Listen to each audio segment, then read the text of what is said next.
Bom dia, mais uma manhã com Deus, priorizando a palavra de Deus e nesta manhã do dia 21 de fevereiro, nós vamos meditar de Deuteronômio, do capítulo 13 ao capítulo 16. E que a paz do Senhor encha o teu coração nesta manhã.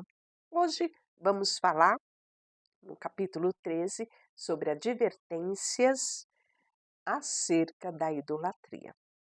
Não é a primeira vez, a segunda ou a terceira que falamos sobre esse assunto. Lembrando que aqui em Deuteronômio nós vamos ter um recapitular de todas as ordenanças que Deus já tinha dado. Estamos falando de discursos, né? De despedida praticamente de Moisés. Já está chegando próximo a sua partida. Então, ele vem trazer esses pontos importantes que Deus já tinha trazido ao povo e que era necessário relembrá-los.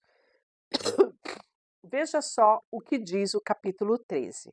Surgirão entre vocês profetas e pessoas que terão sonhos sobre o futuro, e eles prometerão sinais e milagres. Se os sinais ou milagres preditos acontecerem, e essas pessoas disserem: venham, vamos adorar outros deuses, deuses que até então vocês não conheciam, não deem ouvido à palavra deles. É um teste do Senhor seu Deus para ver se você o ama de todo o coração e de toda a tua alma. Siga somente ao Senhor, o seu Deus, e temam a Ele somente. Obedeça os seus mandamentos, ouça sua voz, sirva-no, se apegue a Ele. Em outras versões fala, se aconchegue a Ele. Olhe só, né? É nesse texto aqui que nós vamos meditar no nosso versículo do dia. Que traz sempre, né? O contexto, mas também algo para os nossos dias. Então, não deixe, vai ficar gravado aqui também e você pode ter esse plus a mais no seu devocional. Então, Deus diz ainda para eles, né? Os falsos profetas e sonhadores que tentarem desviá-lo devem ser executados por incentivar a rebelião contra o Senhor seu Deus, que os libertou da escravidão e os tirou da terra do Egito, uma vez que eles tentam desviá-lo do caminho do Senhor seu Deus, que ordenou que seguissem. Vocês terão que executá-los. Deste modo, vocês eliminarão o mal no meio de vós.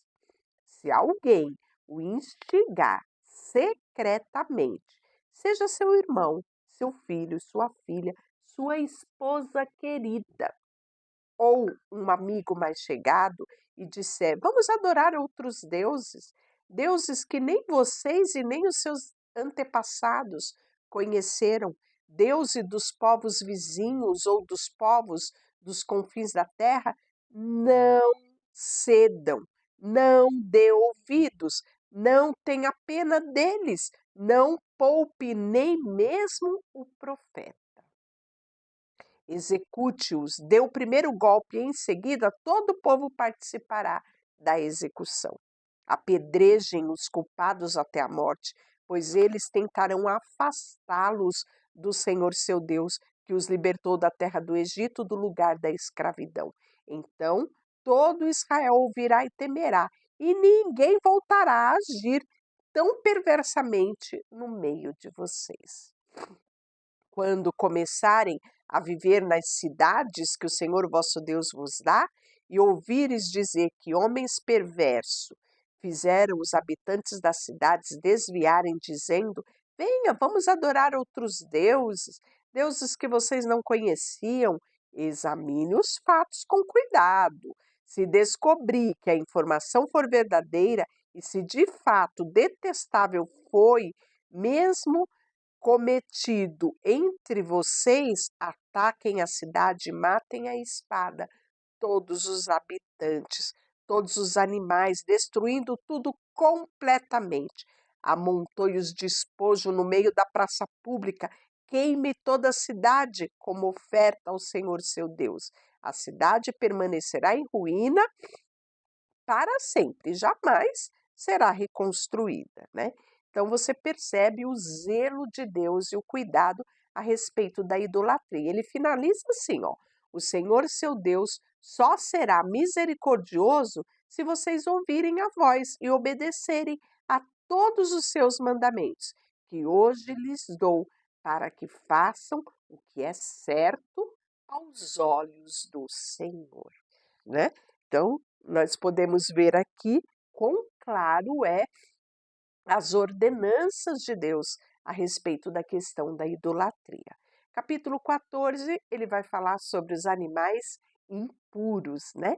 Cerimonialmente puros e impuros. Já falamos a respeito disso e ele vai repetir aqui que eles não deveriam comer, né, esses animais detestáveis. Uma vez que vocês são filhos do Senhor, seu Deus, não se cortem, não se raspem o cabelo acima da testa em sinal de luto. Vocês são um povo consagrado ao seu Deus e ele o escolheu dentre todas as nações da terra para serem sua propriedade especial. Não comam animais detestáveis ou cerimonialmente impuros. São estes os animais que vocês devem comer: o boi, a ovelha, o bode, o gado, a gazela, a corça, a cabra selvagem, o ibex, o antílope e a ovelha montês. Vocês podem comer qualquer animal que tenha o casco dividido em duas partes e que ruminam. Mas o animal que não apresentar essas duas características não pode ser consumido. Não comam, portanto, camelo, lebre, coelho silvestre. Eles ruminam, mas não têm o casco fendido, dividido, né, em outras versões, de modo que são impuros para vocês. Também não comam o corpo, pois, embora tenha o casco dividido, não rumina. Portanto, é impuro para vocês. Não comam a carne desses animais, nem toquem no seu cadáver. De todos os animais que vivem nas águas, vocês podem comer qualquer um que tenha barbatana e escama. Não comam, porém, animais que vivem em águas, mas que não têm barbatana e escamas. Eles são impuros para vocês, né? E aí ele vai falar também das criaturas voadoras, né? Das que são cerimonialmente puras e das impuras, e ele vai falar também dos insetos e cada detalhezinho, né? Ainda no 14, ele vai falar sobre a entrega dos dízimos. Separem o dízimo de sua colheita, a décima de toda a sua safra anual. Levem o dízimo ao lugar do Senhor seu Deus, que escolheu para estabelecer o seu nome, e comam o dízimo ali na presença, desculpe, na presença do Senhor. Se o Senhor seu Deus abençoar com uma boa colheita, mas o lugar que ele escolheu não para a habitação do seu nome for distante demais para vocês levarem o dízimo, vendam a 10ª parte da sua colheita e rebanhos e coloquem o dinheiro numa bolsa e levem ao lugar que o Senhor Deus escolheu. Ele tinha frisado isso muito bem, né? Sobre as ofertas que tinham um lugar específico. Então, quando chegarem, use o dinheiro para comprar o tipo de alimento que desejarem: bois, ovelhas, vinho, qualquer outra bebida fermentada. Então, na presença do Senhor seu Deus, coma e se alegre com toda a sua família. E não se esqueça de cuidar dos levitas das suas cidades, pois eles não receberão porção alguma da terra da herança entre vocês. Ao final de cada 3 anos, levem todo o dízimo da colheita daquele ano à cidade mais próxima e armazene-a. Entregue o dízimo aos levitas, que não receberão porção alguma de terra, como herança entre vocês, e também aos estrangeiros que vivem entre vocês, aos órfãos, às viúvas da cidade, e eles comam e possam se saciar. Então o Senhor seu Deus os abençoará em todo o seu trabalho. É, regras, tá vendo? Pois bem, o capítulo 15 vai falar sobre o cancelamento de dívida. Ao final de 7 anos, cancelem dívidas de todos os quem vocês tiverem feito empréstimo. O cancelamento será feito da seguinte forma: todos cancelarão os empréstimos que fizeram aos irmãos israelitas. Ninguém exigirá pagamento do seu próximo ou dos seus parentes, pois chegou o tempo do Senhor para liberá-los da dívida. Esta liberação se aplica somente aos irmãos israelitas e não aos estrangeiros que vivem entre vocês. Não deverá haver pobre entre vocês, pois o Senhor seu Deus os abençoará grandemente na terra em que lhe dá como herança. Receberão essas bênçãos se tiverem o cuidado de obedecer ao Senhor seu Deus e cumprir todos esses mandamentos que hoje lhe dou. O Senhor seu Deus os abençoará conforme prometeu. Vocês emprestarão dinheiro a muitas nações, mas jamais precisarão tomar emprestado.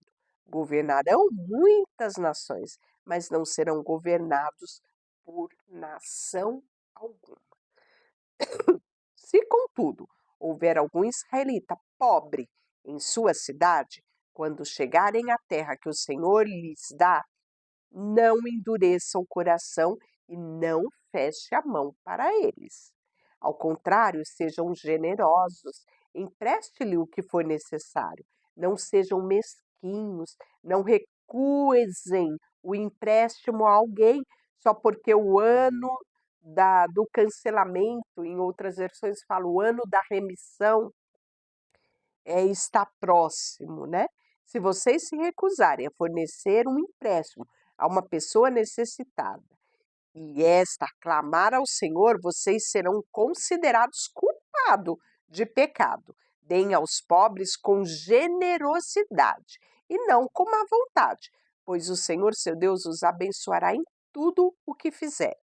Seu Deus os abençoará em tudo e sempre haverá pobres na terra. E, por isso, ordeno que compartilhe os seus bens generosamente com os pobres e com outros necessitados da terra. Veja só, a libertação dos escravos hebreus. Tinha também regras a respeito disso e Deus deixou aqui muito claro. Veja só, se um irmão hebreu, homem ou mulher, vender-se a você como escravo, e ele servirá por 6 anos. Depois disso, liberte-o no 7º ano, né? O ano da remissão. Quando libertar o escravo, não o mande embora de mãos vazias, seja generoso. Dê em despedida a ele presentes dos animais, do rebanho, dos cereais, do vinho, da sua prensa. Compartilhe com ele um pouco da fartura do qual o Senhor seu Deus te abençoou. E lembre-se de que um dia você foi escravo na terra do Egito. Não quero ir embora, você pegará aquele, né? Tem aquele escravo que não quer ir embora. Gostou tanto da casa do seu senhor que quer ficar. Para esse tem uma regra, olha só. Mas se por estar bem com você e amar você e a sua família, e o servo disser, não quero ir embora, você pegará um furador, furará a ponta da orelha dele contra a porta. Depois disso, ele será o seu escravo pelo resto da vida. Faça o mesmo com as escravas. Então, eles tinham oportunidade de ser livre, mas se quisessem permanecer, seria então efetivado aquele senhorio para sempre, né? E a marca era o furo na orelha. Mas se por estar bem, já falei sobre isso, quando libertar os seus escravos, não considere isso uma grande perda. Lembre-se de que por 6 anos eles lhe prestaram serviços, equivalente às 2 vezes de salário de empregados contratados, e o Senhor seu Deus os abençoará em tudo que você fizer. Então, sobre a generosidade na hora de despedir aquele escravo após 6 anos de trabalho, né? E aí nós vamos ver também a questão da Páscoa, que ele vai relembrar no capítulo 16. A cada ano, no ano de Abibe, celebrem a Páscoa em homenagem ao Senhor seu Deus, pois foi nesse mês, durante a noite, que o Senhor seu Deus os libertou do Egito. Olha que lindo, né? E aí ele vai relembrar todo o cerimonial que foi feito do cordeiro, dos pães sem fermento, né? Durante 7 dias eles comiam pão sem fermento e o pão, né, do sofrimento para lembrar de toda a vida que um dia eles tiveram no Egito. Então, todo o cerimonial durante 6 dias seguintes vão comer o pão sem fermento e no 7º dia declarem outra reunião sagrada em homenagem ao Senhor, seu Deus, e não façam trabalho algum. Depois da festa da Páscoa, nós vamos ter a festa das colheitas. Contém 7 semanas a partir do dia em que começar a colheita de cereais. Então, celebre a festa das colheitas, né? Será um tempo de celebração ao Senhor seu Deus, no lugar em que ele escolheu para a habitação do seu nome. Celebre com seus filhos, suas filhas, seus servos, né? E até mesmo os estrangeiros. E depois nós teremos a festa das cabanas, já falamos sobre ela aqui, né? Durante também 7 dias, e será no final, depois da época da colheita, né? Então você vai vendo uma festa após a outra. E aí, nomeiem juízes, no final ele fala, juízes a cada uma de suas tribos, em todas as cidades que o Senhor seu Deus lhe dá. Eles julgarão o povo com justiça, nunca distorcerão a verdade, a justiça, e nem mostrem parcialidade. Eles deveriam ser imparciais em tudo. Nunca aceite suborno, pois eles cegam os olhos do sábio e corrompe as decisões dos íntegros. Que a justiça verdadeira prevaleça para sempre, para que vocês vejam e tomem posse da terra que o Senhor lhe dá. Jamais levante um poste de madeira para a Cera, que era um deus pagão, né? Junto ao altar que edificarem para o Senhor seu Deus. E jamais levantem colunas sagradas para adoração, pois isso é detestável para o Senhor. E amanhã nós continuaremos falando um pouco mais sobre os sacrifícios ao Senhor no capítulo 17. Deixa eu orar por você, Senhor.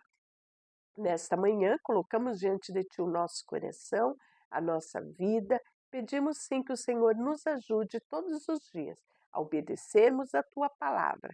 E sabemos, Senhor, que as bênçãos nos seguirão por conta da obediência. Colocamos diante de Ti tudo o que temos e somos. Em nome de Jesus, amém. Deus te abençoe.